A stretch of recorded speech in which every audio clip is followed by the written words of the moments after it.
ओम नमः शिवाय। जय श्री राम। प्रेम से बोलिए शनि महाराज की जय, हनुमान जी महाराज की जय। आज आप श्रवण करेंगे न्याय के देवता शनिदेव तथा हनुमान जी की बड़ी ही दुर्लभ कथा।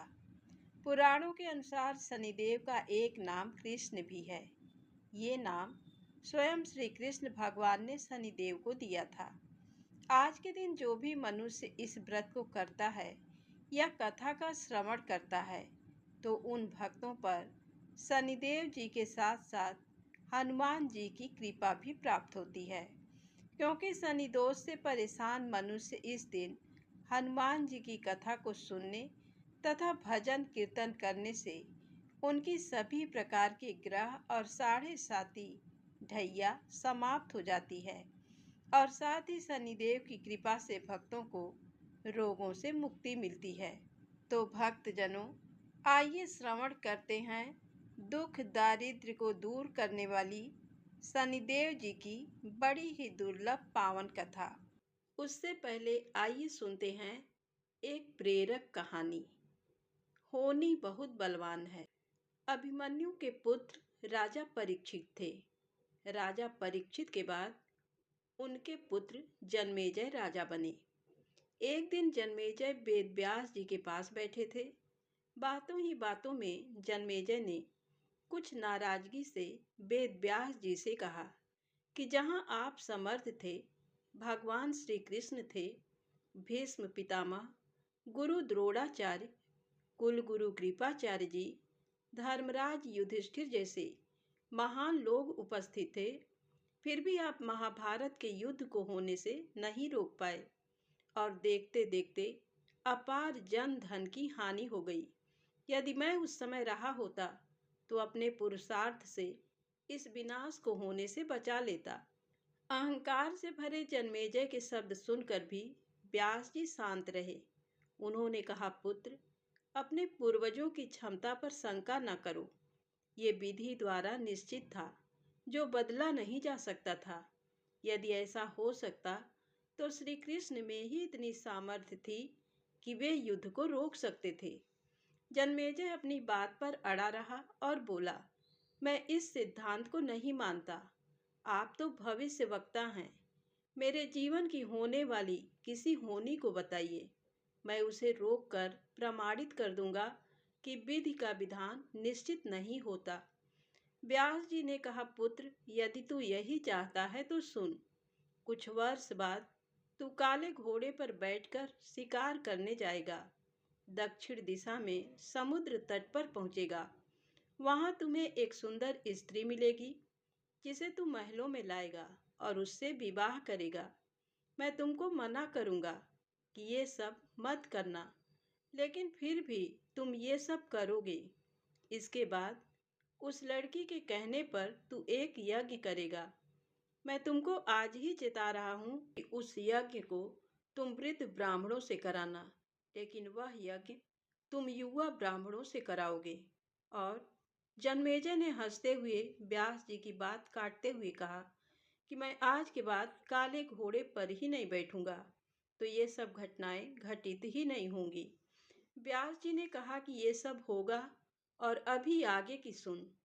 उस यज्ञ में एक ऐसी घटना घटित होगी कि तुम उस रानी के कहने पर उन युवा ब्राह्मणों को प्राण दंड दोगे, जिससे तुझे ब्रह्म हत्या का पाप लगेगा और तुझे कुष्ठ रोग होगा और वहीं तेरी मृत्यु का कारण बनेगा।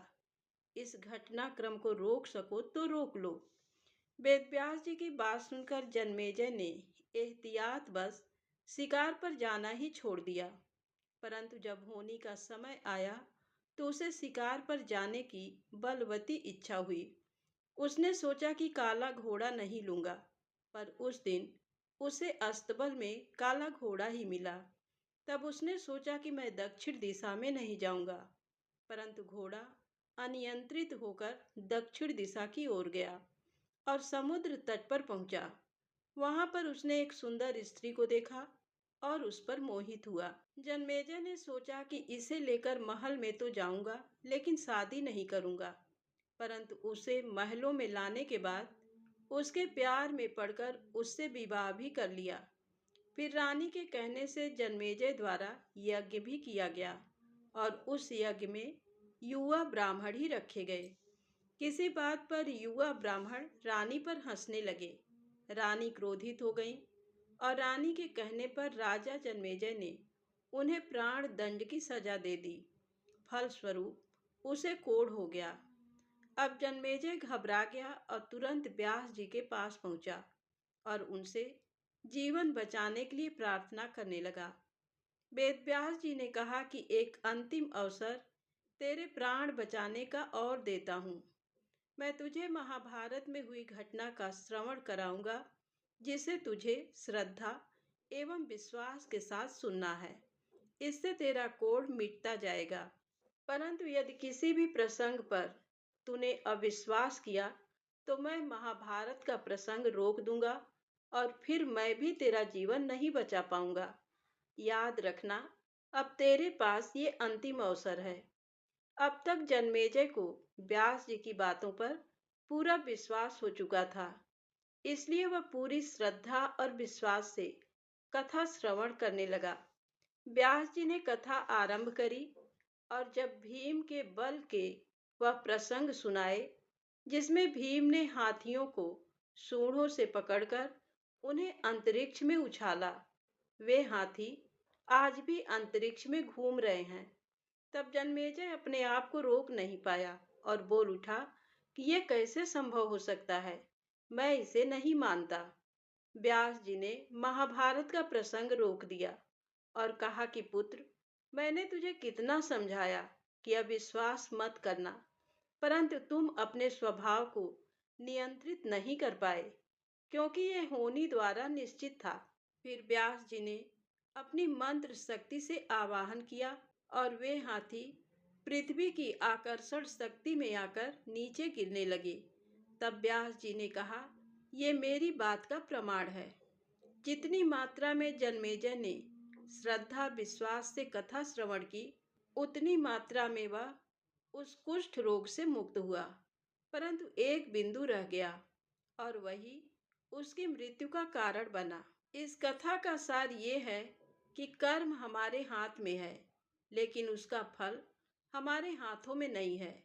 गीता जी के 11वें अध्याय के 33वें श्लोक में श्री कृष्ण अर्जुन से कहते हैं, उठ खड़ा हो और अपने कार्य द्वारा यश प्राप्त कर। ये सब तो मेरे द्वारा पहले ही मारे जा चुके हैं। तू तो केवल निमित्त बना है। होनी को टाला नहीं जा सकता, लेकिन उत्तम कर्म व ईश्वर नाम जप से होनी के प्रभाव को कम किया जा सकता है। तो प्रेम से बोलें राधे राधे, जय श्री कृष्णा। अब आइए सुने शनिदेव महाराज की कहानी। किसी एक नगर में एक ब्राह्मण रहते थे। उनके 3 बहुएं थीं। एक बार वह अपनी छोटी बहू को घर छोड़कर खेतों में काम करने सबको लेकर चला गया। वह छोटी को जाने के पहले भोजन बनाने और पूजा की तैयारी का उपदेश देकर चला गया। वह बड़ी दानी स्वभाव की थी। सबके चले जाने पर कोढ़ी का रूप रखकर शनि भगवान आए। उन्होंने तेल उबटन लगाने के लिए कहा, फिर नहाने के लिए गर्म पानी मांगा और फिर पेट भर खाना मांगा। उस दानी स्वभाव की बहू ने उनके कहे मुताबिक सब कुछ कर दिया। उन्होंने खूब डटकर भोजन किया और पत्तल को मोड़कर छप्पर में खोस गए। शाम को परिवार के सभी लोग आए। सभी चीजें तैयार थीं, केवल खाना कम था। पूछने पर पता लगा कि बहू ने एक भिखारी को खिलाया था। ब्राह्मण ने उससे असंतुष्ट होकर दूसरे शनिवार को बड़ी बहू को घर में रखा और सब लोग खेतों में काम करने चले गए। उसी भांति शनि भगवान आए और वही सब मांगा, पर बड़ी बहू ने कह दिया, हमारे यहाँ कुछ नहीं है। शनि देवता ने कह दिया तो ऐसा ही हो, और चले गए। वापस आने पर ब्राह्मण ने देखा कि कुछ भी तैयार नहीं था और भोजन गायब हो गया था। अगले शनिवार को मझली बहू को घर पर रखा और उसने भी बड़ी की तरह ही किया। शनि देवता ने उसे भी वैसा ही शाप दिया। और चले गए। चौथे शनिवार को फिर छोटी बहू को रखा गया। उसने पहले की ही भांति शनि देवता के आने पर किया। शनि देवता अपनी जूठी पतल छप्पर में फिर खोसकर चले गए। घर वापस आने पर सबने देखा कि घर अच्छी अच्छी चीजों से जगरमगर हो रहा है। रसोई में नाना प्रकार के व्यंजन, मिठाई, पकवान बने हुए रखे हैं। सबको बड़ा आश्चर्य हुआ कि निर्धनता में भी ये सब कैसे बन गया। बहू ने बतलाया, कोढ़ी आया था, उसकी कुछ सेवा कर दी थी और भोजन करा दिया था। ब्राह्मण समझ गया कि शनि देवता आए थे, उन्हीं की कृपा से ये सब हुआ। उसने अपना घर देखना शुरू किया तो छप्पर में खोसे हुए पत्ते मिले, जिनमें हीरा जवाहरात भरे थे। बहू ने बतलाया, ये तो भिखारी की जूठन है। शनि भगवान की कृपा से उनके घर में धन संपत्ति भर गई। हे शनि देवता, जैसे छोटी बहू पर कृपा की, वैसे सब पर करना। कहानी कहने वालों पर भी, कहानी सुनने वालों पर भी। प्रेम से बोलें, शनिदेव महाराज की जय हो। आइए सुने शनिदेव महाराज की दूसरी कहानी। किसी देश में एक राजा राज्य करता था। उसने अपने नगर में एक बाजार लगवाया। दूर दूर से सौदागर बुलवाए और डुग्गी पिटवा दी कि बाजार उजड़ने पर जिसका जो भी माल नहीं बिकेगा, उसे राजा खरीद लेगा। सौदागर बहुत खुश थे। जिस दिन किसी सौदागर का कोई माल नहीं बिकता, राजा के आदमी जाते और उचित मूल्य देकर खरीद लेते थे। एक दिन एक मतिभ्रम लोहार एक लोहे की शनि देव की मूर्ति बनाकर बाजार में बेचने के लिए ले आया। भला शनि मूर्ति कौन खरीदता। हमेशा की भांति पैठ के उठने पर राजा के आदमी उसके पास पहुंचे और मूर्ति खरीदकर राजा के पास ले गए। राजा बड़ा धर्मात्मा और प्रजा पालक था। राजा ने बड़े आदर से शनि देव की मूर्ति को महल में रख लिया। रात में जब राजा सोया हुआ था, तब उसने देखा कि एक तेजोमय नारी उसके शरीर से निकली और द्वार की ओर बढ़ी। राजा ने पूछा, कौन हो? नारी मूर्ति बोली, राजन, मैं लक्ष्मी हूँ, तुम्हारे घर से विदा होती हूँ। अब तो तुम्हारे घर में शनि का वास है, हम दोनों एक साथ एक जगह पर नहीं रह सकते। लक्ष्मी जी चली गईं, पर राजा ने नहीं रोका। शनि देव को आश्रय देकर वह उनका निरादर नहीं कर सकता था, और फिर जाने वालों को कौन रोक सकता है। थोड़ी देर में एक देव पुरुष निकला और द्वार की ओर बढ़ा। राजा ने पूछा, आप कौन हो? देव पुरुष बोला, मैं वैभव हूँ। राजा ने उसको भी जाने से नहीं रोका। इसी प्रकार धर्म, धैर्य, क्षमा आदि अन्य गुण भी एक एक करके राजा के पास से चले गए, पर राजा किसी को नहीं रोका। अंत में जब सत्य जाने लगा तो राजा ने पूछा, तुम कौन हो देव पुरुष? सत्य बोला, राजन, मैं सत्य हूँ। राजा ने लपक कर उसके पांव पकड़ लिए और बोला, सत्य देव, तुम कैसे जा सकते हो? तुम्हारे बल पर तो मैंने सबका तिरस्कार किया है। मैंने तुमको आज तक नहीं छोड़ा और आज भी मैं तुम्हें नहीं जाने दूंगा, और तुम ही मुझे कैसे छोड़ सकते हो? सारे संसार को छोड़ सकता हूँ, पर तुम्हें नहीं। सत्य लाचार होकर रुक गया।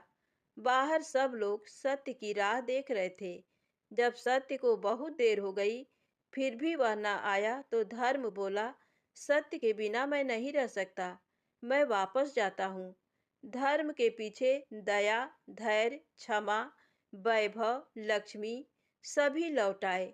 लक्ष्मी बोली, राजन, तुम्हारे सत्य प्रेम ने तुम्हारी रक्षा की, हमको वापस आना पड़ा। तुम्हारा जैसा सत्यवादी दुखी नहीं रह सकता। इस प्रकार राजा के सत्य प्रेम के कारण लक्ष्मी जी और शनि देव एक ही स्थान पर रहने लगे। तो प्रेम से बोले, शनिदेव महाराज की जय हो। प्रेम से बोले, सत्यदेव महाराज की जय हो। आइए सुने प्रभु श्री राम के द्वारा लक्ष्मण के त्याग की कहानी। कमल नयन भगवान श्री रामचंद्र जी लोकापवाद के कारण सीता जी का परित्याग करके अयोध्या का राज्य करने लगे। उन्होंने दूसरी किसी स्त्री को पत्नी रूप में किसी तरह भी स्वीकार नहीं किया। यज्ञ कार्य की सिद्धि के लिए भी पत्नी के स्थान पर सीता देवी की स्वर्णमयी प्रतिमा को ही बिठाया। श्री राम ने 11,000 वर्षों तक ब्रह्मचर्य का पालन करते हुए निष्कंटक राज्य किया। तदनंतर श्री रामचंद्र जी के भवन में एक देवदूत आया और बोला, भगवान, मुझे इंद्र ने भेजा है, अतः आप मुझसे एकांत में मिलिए।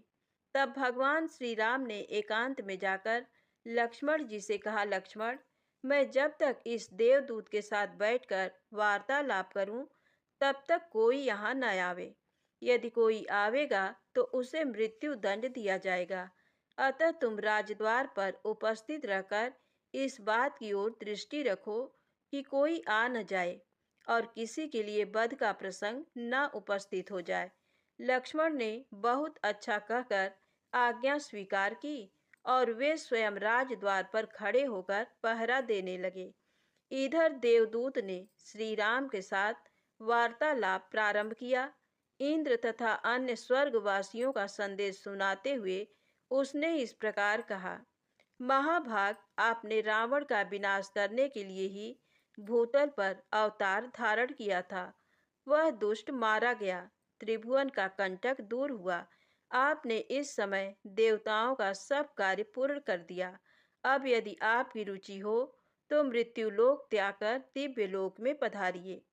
इसी समय मुनिश्रेष्ठ दुर्वासा वहां आए और लक्ष्मण जी से पूछने लगे, श्री रघुनाथ जी कहाँ हैं? लक्ष्मण बोले, विप्रवर, मुझ पर दया करके थोड़ी देर यहीं ठहर जाइए। महाराज किसी देव कार्य से एकांत में बातचीत में लगे हुए हैं। दुर्वासा बोले, यदि अभी मुझे राजा श्री रामचंद्र जी दर्शन नहीं देंगे तो मैं समस्त रघुकुल को शाप देकर भस्म कर डालूंगा। ये सुनकर लक्ष्मण जी ने मन ही मन दुखी होकर कुछ विचार किया और स्वयं श्री रामचंद्र जी के समीप जाकर हाथ जोड़ साष्टांग प्रणाम करके कहा, देव, मुनिश्रेष्ठ दुर्वासा दर्शन के लिए राजद्वार पर खड़े हैं, उनके लिए क्या आज्ञा है? लक्ष्मण जी का वचन सुनकर श्री रामचंद्र जी ने देवदूत से कहा, तुम देवराज के पास जाकर ये कह देना कि मैं 1 वर्ष के अंदर ही आपके समीप आ जाऊंगा। दूत से ऐसा कहकर भगवान ने लक्ष्मण से कहा, वत्स, दुर्वासा मुनि को शीघ्र भीतर ले आओ। तत्पश्चात मुनि के आते ही श्री राम ने मुनि को अर्घ्य दे प्रणाम किया और हर्ष युक्त वाणी में कहा, मुनि श्रेष्ठ, आपका स्वागत है। मैं धन्य और अनुगृहीत हूँ जो कि आप मेरे घर पधारे हैं। दुर्वासा ने कहा, रघुनंदन, मैं उपवास पूर्वक चातुर्मास से व्रत करके आज भोजन करने के लिए आपके घर आया हूँ, अतः मुझे शीघ्र भोजन दीजिए। तब श्री रामचंद्र जी ने मिष्ठान आदि से मुनि की यथेष्ट भोजन कराकर तृप्त किया। इस प्रकार भोजन करके आशीर्वाद दे दुर्वासा मुनि चले गए।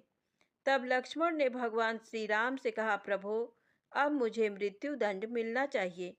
ये सुनकर श्री रामचंद्र जी अपनी प्रतिज्ञा का स्मरण करके दुखी हो गए। तब लक्ष्मण ने कहा, प्रभो, अपने वचन को बिना किसी हिचक के सत्य कर दिखाना यही राजाओं का परम धर्म है। लक्ष्मण की बात सुनकर श्री राम के नेत्रों में आंसू भर आए। उन्होंने धर्मशास्त्र के जानने वाले मंत्रियों से बहुत देर तक सलाह ली और अंत में लक्ष्मण जी से कहा, सुमित्रा नंदन, आज मैंने तुम्हें त्याग दिया, तुम शीघ्र दूसरे देश को चले जाओ। साधु पुरुषों का त्याग अथवा वध दोनों बराबर है। तत्पश्चात लक्ष्मण जी अपने घर में माता, पत्नी, पुत्र या सुहृद किसी के साथ सम्मति न करके सरयू के तट पर चले गए। वहां सरयू जल में स्नान करके तट पर एकांत स्थान में बैठ गए और पद्मासन लगाकर उन्होंने अपने आत्मा को परमात्मा में लीन करके ब्रह्मरंध्र से अपने तेजोमय प्राण का परित्याग कर दिया। श्री रामचंद्र जी ने जब ये समाचार सुना तब वे अत्यंत दुखी होकर विलाप करने लगे।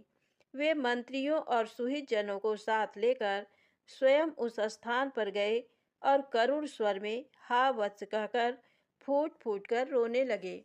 उस समय लक्ष्मण जी का कलेवर अदृश्य हो गया और फूलों की वर्षा के साथ आकाशवाणी हुई, महाभाग राम, आप शोक न करें।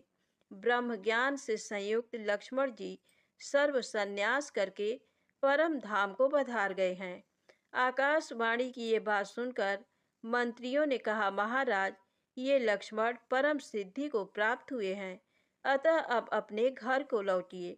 राज्यकार्य की चिंता कीजिए और श्रेष्ठ ब्राह्मणों से पूछकर अपने स्नेह के अनुरूप उनका पारलौकिक कृत्य, श्राद्ध, पिंडदान आदि कीजिए। श्री रामचंद्र जी बोले, मैं लक्ष्मण के बिना अब घर को नहीं लौटूंगा। यदि आप लोगों की रुचि हो तो मेरे प्रिय पुत्र कुश को राज सिंहासन पर बिठाइए। ऐसा कहकर श्री रघुनाथ जी ने परम धाम पधारने का विचार किया। प्रेम से बोले, प्रभु श्री राम की जय हो। आइए श्रवण करते हैं दुख दारिद्र्य को दूर करने वाली शनिदेव जी की बड़ी ही दुर्लभ पावन कथा। किसी गांव में एक बहुत ही विद्वान ब्राह्मण रहा करते थे। एक दिन रात्रि में उसने सपने में देखा कि एक नीला वस्त्र पहने हुए बहुत ही दिव्य पुरुष उससे कह रहा है कि हे ब्राह्मण देवता, मैं तुझे लगूंगा। ये सपना उस ब्राह्मण को रोज दिखाई देता। इससे वह परेशान हो गया और दुबला पतला होने लगा। उसका स्वास्थ्य बहुत ही गिरने लगा। एक दिन उसकी पत्नी ने कहा, देखिए, मैं आपको कितना अच्छे से खिलाती पिलाती हूँ, फिर भी आप इतने दुबले पतले क्यों होते जा रहे हैं? इसका क्या कारण है? उस ब्राह्मण ने अपनी पत्नी से अपना सारा हाल बताया कि मेरे सपने में एक नीले कपड़े पहने हुए बहुत ही दिव्य पुरुष आते हैं।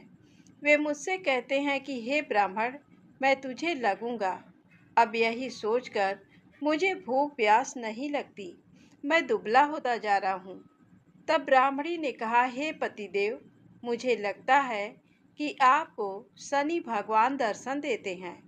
आपके ऊपर शनि की दशा शुरू होने वाली है, इसलिए आपको वे सचेत करते हैं। अवश्य ही वे शनि महाराज हैं। अब की बार जब दिखें तो आप उनसे कहिएगा कि आप मुझे सिर्फ सवा पहर ही लगना। प्रिय भक्तजनों, उसी दिन जब रात्रि होती है तो ब्राह्मण फिर से सोता है और उसके सपने में शनि भगवान दर्शन देते हैं और कहते हैं, हे ब्राह्मण, आज मैं तुम्हें लगूंगा। तब ब्राह्मण ने कहा, हे भगवान, यदि आप लगना ही चाहते हैं तो लग जाइए, लेकिन ये बताइए आप कितने दिनों के लिए लगोगे? तब शनिदेव जी ने कहा, हे ब्राह्मण, तुम्हारे ऊपर 7.5 शुरू होने वाली है, मैं तुम पर 7 साल के लिए लगूंगा।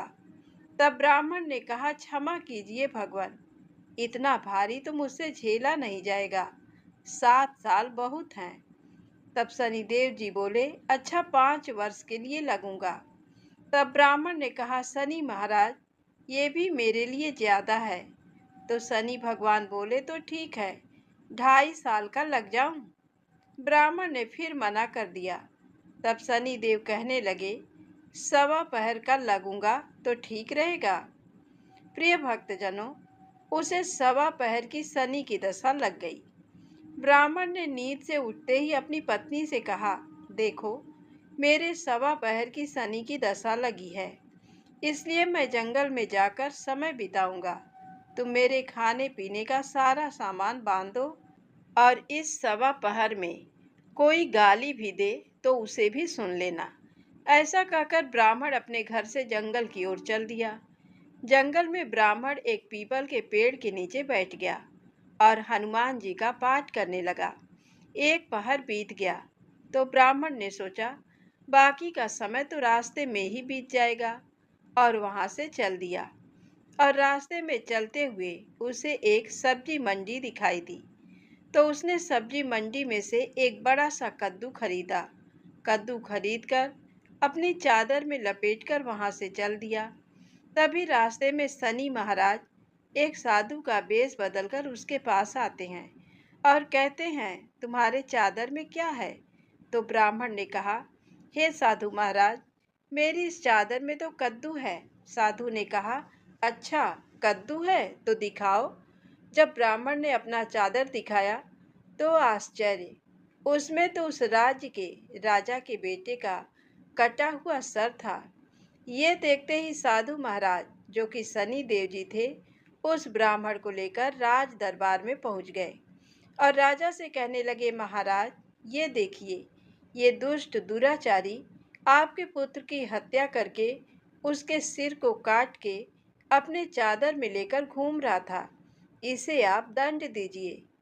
प्रिय भक्तजनों, राजा ने जब सुना कि उस ब्राह्मण ने उसके पुत्र को मार दिया है, राजकुमार की हत्या कर दी है, तब राजा बहुत ही क्रोधित हुआ। उसने कहा, मुझे मत दिखाओ, मुझसे ये सब कुछ देखा नहीं जाएगा। हे सैनिकों, तुम इसे तुरंत ले जाओ और इसे सूली पर चढ़ा दो। जब नगर में ये समाचार हुआ कि राजा के पुत्र का सिर कट चुका है, एक ब्राह्मण ने उसकी हत्या कर दी है, तो नगर में हाहाकार मच गया और उस ब्राह्मण को सैनिक सूली पर चढ़ाने के लिए ले गए। जब फांसी पर चढ़ाने ही वाले थे, तब जैसा कि नियम होता है, मरने वाले से उसकी अंतिम इच्छा को पूछा जाता है। तो सैनिकों ने भी ब्राह्मण की अंतिम इच्छा को पूछा। सैनिकों ने कहा, हे ब्राह्मण, बताओ तुम्हारी अंतिम इच्छा क्या है। भक्तजनों, ब्राह्मण ने सोचा कि यदि किसी प्रकार कुछ समय के लिए फांसी रुक जाए तो शनि की दशा का 1.25 पहर पूरा हो जाएगा। ये सोचकर उसने कहा, भाई, मैं बचपन से नित्य बालाजी की कथा कहता और सुनता आया हूँ। आज मरने से पहले अंतिम बार कथा कह लेने दो। फांसी देने वाले सैनिकों ने उसकी आखिरी इच्छा पूर्ण होने तक फांसी को रोक दिया। कहानी कहते कहते 1.25 पहर पूरा हो गया। शनि की दशा खत्म हो गई। अब इधर देखिए, राजा का जो पुत्र था, राजकुमार, वह जंगल से शिकार खेलकर वापस राजमहल में आ गया।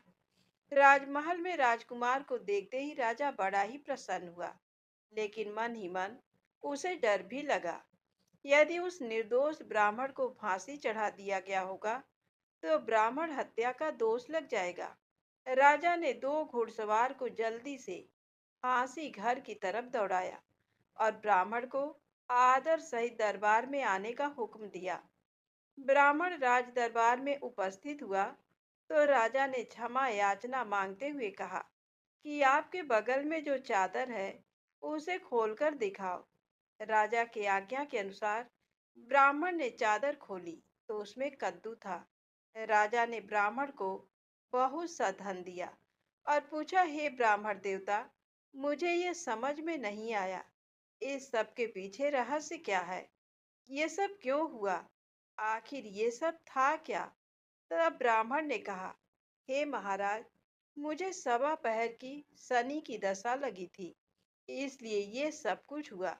राजा ने कहा, हे ब्राह्मण, शनिदेव की दशा किस प्रकार चलती है? तो ब्राह्मण ने कहा, हे राजन, यदि राजा या सेठ को ये दशा लगती है तो काला हाथी या काला घोड़ा दान करना चाहिए। गरीब को शनि की दशा लगती है तो पीपल की पूजा करनी चाहिए और शनि की कहानी सुननी चाहिए। तिल, तेल और काला उड़द आदि का दान करें। काले कुत्ते को तेल चुपड़ी रोटी खिलाएं तो शनि की दशा उतर जाएगी। राजा ने उस ब्राह्मण को कद्दू वापस कर दिया। अब घर जाकर ब्राह्मण ने कद्दू अपनी पत्नी को दिया। जब उसकी पत्नी ने सब्जी बनाने के लिए उस कद्दू को काटा तो उसके बीजों की जगह हीरे मोती निकलने लगे। तब ब्राह्मणी ने पूछा, हे पतिदेव, ये सब क्या है? इसमें से हीरे मोती कैसे निकल रहे हैं? इसे कहाँ से लाए हैं? तब ब्राह्मण ने कहा, हे प्रिय, जब शनि की दशा लगी थी तो ये कद्दू कुंवर का सिर बन गया था और जब दशा उतरी है तो शनि महाराज ने कैसे निहाल कर दिया, हमें माला माल कर दिया। हे शनि देवता, जैसे ब्राह्मण को शनि की दशा लगी वैसे किसी को भी शनि की दशा ना लगे। जैसे ब्राह्मण को धन दौलत मिला वैसे सबको धन दौलत मिले, कथा कहानी कहते सुनते हुंकार भरते सबको मिले। तो बोलिए श्री शनिदेव महाराज की जय हो। ओम नमः शिवाय। प्रिय भक्तजनों, आइए अब सुनते हैं भगवान शनिदेव की दूसरी कथा। ये कथा सुनने से भक्तों को मनोवांछित फल की प्राप्ति होती है। नर्मदा नदी के किनारे एक गांव में बहुत ही बड़े साहूकार का परिवार निवास करता था। साहूकार की मृत्यु हो चुकी थी। घर में साहूकारनी और उसके दो बेटे, एक बड़ी बहू थी। साहूकारनी का छोटा बेटा मानसिक रोग से ग्रस्त था। उसकी मानसिक स्थिति ठीक नहीं थी। साहूकारनी की बड़ी बहू तारा को विवाह के कई वर्ष बीत गए थे, पर अभी तक उसे संतान नहीं हुई थी।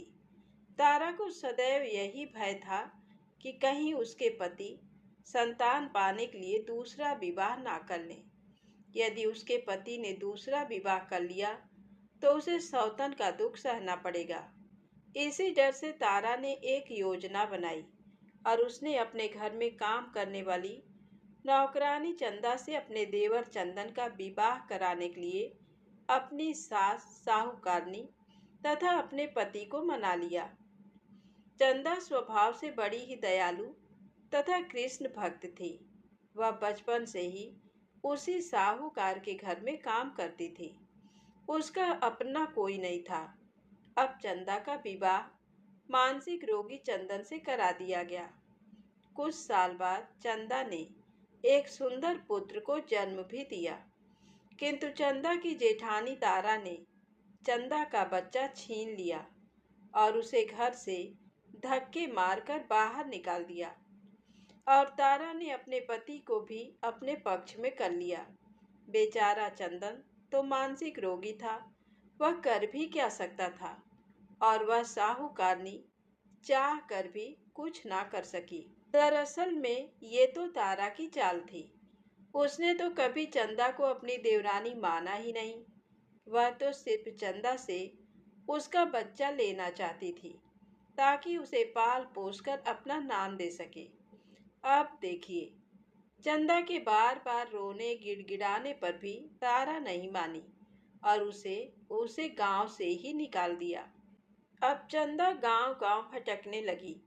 भटकते भटकते वह कृष्ण जी के एक पुराने मंदिर में पहुंच गई। वहीं पर उसने प्रभु से न्याय की गुहार लगाई। वह अपना सर भगवान की चौखट पर पटकने लगी और लगातार ओम कृष्णाय नमः मंत्र का जप भी करती रही। तो प्रिय भक्तजनों, उस स्त्री की करुण पुकार न्याय के देवता शनि देव ने सुनी तथा भगवान श्री कृष्ण के आदेश से तुरंत चंदा के पास उपस्थित हो गए और साधारण मनुष्य का रूप धारण करके उसे अपने आप को कष्ट न पहुंचाने के लिए कहा और कहा, हे बहन, तुम भगवान श्री कृष्ण पर विश्वास रखो और ओम श्री कृष्णाय नमः मंत्र का जप करती रहो। तुम्हारा अवश्य ही कल्याण होगा। तुम्हारे जो भी दुख हैं सब भगवान श्री कृष्ण हर लेंगे और शनिदेव की कृपा से तुम्हारा मंगल होगा। ये सुनकर चंदा भगवान श्री कृष्ण की आराधना में लग जाती है और शनिदेव का ध्यान करते हुए ओम कृष्णाय नमः मंत्र का जप करने लगी। अब शनिदेव एक साधु का वेश बदलकर साहूकार के घर पहुंच गए और अलख निरंजन का अलख जगाने लगे। तब घर से बाहर साहूकारनी निकली और उसने भिक्षा देकर उन्हें प्रणाम किया। तब साधु रूपी शनिदेव ने कहा, हे देवी, मैंने सुना है आपके घर में कोई मानसिक रोगी है। मैंने 7 सालों से हिमालय के जंगलों में भटकते हुए बहुत ही दुर्लभ जड़ी बूटी इकट्ठी की है जो हर प्रकार के रोगों को समाप्त कर देती है। यदि आप कहें तो मैं आपके घर के मरीज को ठीक कर सकता हूँ। उस साहूकारनी ने कहा, हे महात्मा, अहो भाग्य जो आप यहाँ पधारे। हाँ महाराज जी, मेरा छोटा बेटा जो कि दिमागी रूप से बीमार है, आप उसे ठीक कर दीजिए। आप जो चाहेंगे मैं वह आपको दूंगी। आइए घर के अंदर आइए। साहूकारनी ने अपने बेटे चंदन को साधु महाराज को दिखाया, जो अब चंदा के चले जाने से बहुत ही दुखी था। साधु महाराज ने अपने कमंडल से जल निकालकर उसे अभिमंत्रित करके चंदन को पीने के लिए दिया। अब उस जल को पीते ही चंदन बिल्कुल ठीक हो गया और साधु महाराज ने तारा को भी बहुत समझाया कि वह चंदा का बच्चा उसे वापस कर दे और अपनी गलती को स्वीकार कर ले, किंतु वह नहीं मानी। वह तो उल्टे ही साधु महाराज को डांटने लगी, यहाँ तक कि चंदन के ठीक होने से उसे ईर्ष्या करने लगी। इस बात से रुष्ट होकर भगवान शनिदेव की दशा तारा को लग गई और वह मानसिक रोगी हो गई। उसका एक हाथ लकवा से ग्रस्त हो गया। साधु महात्मा के बताए अनुसार चंदन अपनी पत्नी चंदा को घर ले आया और अपनी पत्नी, बच्चे और माँ के साथ हंसी खुशी जीवन व्यतीत करने लगा। प्रिय भक्तजनों, तारा को शनिदेव ने उसके कर्मों का फल दिया और चंदा के सिर्फ ओम कृष्णाय नमः मंत्र का जप करने से उस पर कृपा बरसाई और उसका बच्चा, पति, परिवार वापस मिल गया। उसका पति भी स्वस्थ हो गया। जय शनिदेव, जय जय शनिदेव। ओम नमः शिवाय। प्रिय भक्तजनों, साढ़े साती क्या होती है? इससे लोग क्यों डरते हैं? यह सही है कि साढ़े साती के समय व्यक्ति को कठिनाइयों और परेशानियों का सामना करना पड़ता है, किंतु इससे डरने और घबराने की कोई बात नहीं। इसमें कठिनाई और मुश्किल हालात जरूर आते हैं, परंतु इस समय व्यक्ति को कामयाबी भी मिलती है। बहुत से व्यक्ति साढ़े साती के प्रभाव से सफलता की ऊंचाइयों पर पहुंच जाते हैं। साढ़े साती व्यक्ति को कर्मशील बनाता है और उसे कर्म की ओर ले जाता है। अभिमानी, हठी और कठोर व्यक्तित्व वाले व्यक्ति से ये काफी मेहनत करवाते हैं। साढ़े साती के 3 चरण होते हैं। साढ़े साती का पहला चरण नजदीकी रिश्तेदारों और जातक को प्रभावित करता है। साढ़े साती का दूसरा चरण व्यापार और गृहस्थी को प्रभावित करता है।